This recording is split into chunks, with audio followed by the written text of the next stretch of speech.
Yeah, if you're a civil engineer, come closer. This video is for you. My name is Abel Greg Kantoma from GREYTEST Design Consult. This is my WhatsApp contact. You can reach me on this number or call me on any of these numbers. Okay. On my last video, we were able to talk about Quickcivilseries. One of those areas I would like to talk about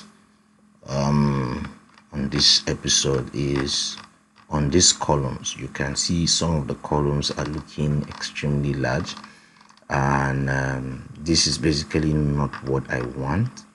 So I can edit these columns from here. So let's say, for example, I click on select under my edit tab. If I click on select, I will just select this column. Once you select this, to edit this is very easy.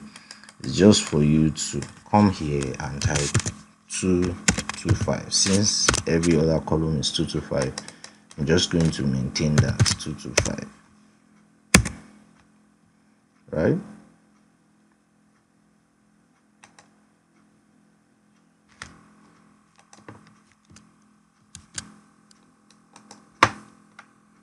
Okay. It's still 900, 225. Good. So you can see it is 225 now. Similarly for this, I can also edit this to be 225 as well, and I'll press enter. Good. The same thing here. So you have to always cancel all command, click to select. This is how this software works. 225. Good.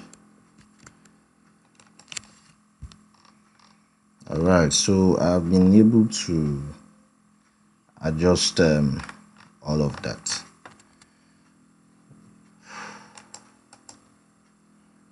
So I can simply also just generate, but like I said, always check your beams and be sure that they are correct, right? In terms of the support that is there.